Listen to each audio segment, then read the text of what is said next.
Le sondage par CROP est un très large échantillon et reflète ce que nous sommes en train de détecter dans notre propre pointage lors de cette campagne électorale. C'est le fruit de 3 ans et demi de travail sans relâche dans la circonscription électorale. On est ici aujourd'hui avec la famille Barlang, par exemple, avec laquelle on travaille depuis 1 an et demi pour essayer de les permettre de rester au Canada. Vous savez que le gouvernement Harper veut les expulser parce qu'un de leurs enfants est handicapé. Alors, c'est le genre de dossier d'immigration dans lequel on travaille depuis 3 ans et demi. On est très présent sur le terrain. J'ai une équipe formidable d'hommes et de femmes qui donnent du très bon service dans la population.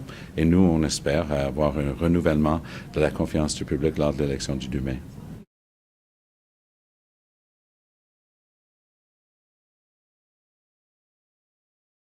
Une telle chose n'est même pas concevable en politique. C'est pas comme ça que ça marche. 4 partis politiques qui ont une présence à la Chambre des communes, c'est-à-dire nous, le Bloc, les libéraux et les conservateurs mènent une pleine campagne. Vous n'avez qu'à sillonner les rues d'Outremont pour montrer que les bloquistes ont autant d'affiches et de pancartes que les autres. Je peux aussi vous dire, parce que je reçois des informations à cet égard-là, qu'ils sont très actifs. Ils sont en train de faire tout leur pointage eux-mêmes. Ils font leurs appels auprès des gens. Par ailleurs, ils sont très présents dans les médias sociaux. Non, le Bloc est en train de mener une pleine campagne dans Outremont, mais c'est évident qu'on a une longueur d'avance pour le fait d'être là depuis 3 ans et demi.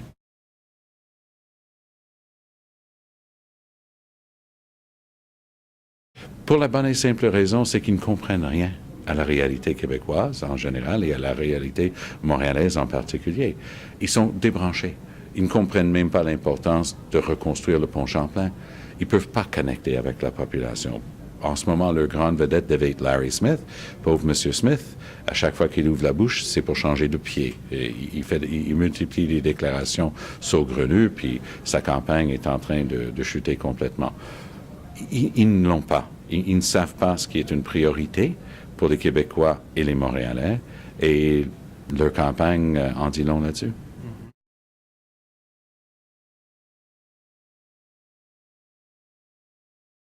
Les conservateurs ont promis dorénavant 17 milliards de dollars de coupures depuis leur budget il y a 3 semaines.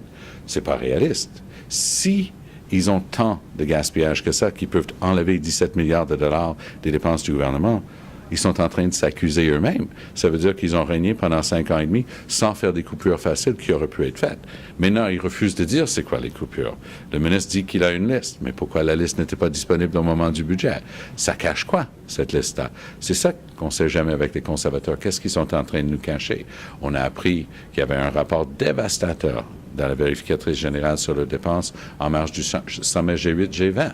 1 milliard de dollars ont été dépensés, jetés par la fenêtre en 3 jours. On apprend qu'il y avait 50 millions de dollars en cossins achetés dans le comté du ministre Tony Clement. Alors, le public est en droit de savoir. Alors que M. Harper arrête de cacher, qui joue franc jeu, mais vous savez comme moi qu'il y a très peu de chances de ça.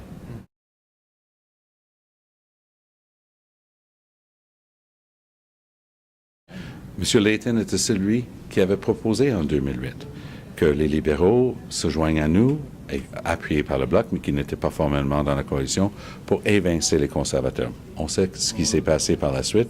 M. Ignatieff a renoncé sa propre signature, a refusé, pensant d'une manière hautaine, comme c'est son habitude, qu'il n'avait qu'à se présenter, puis il aura lui-même le gouvernement.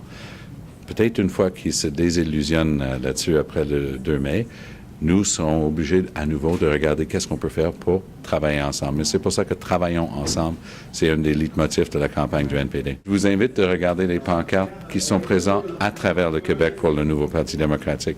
C'est toujours écrit « Travaillons ensemble ». C'est le message que nous, on lance depuis 2008 parce que nous, on réalise qu'il faut que les partis d'opposition apprennent à travailler ensemble si on veut sortir les conservateurs de là.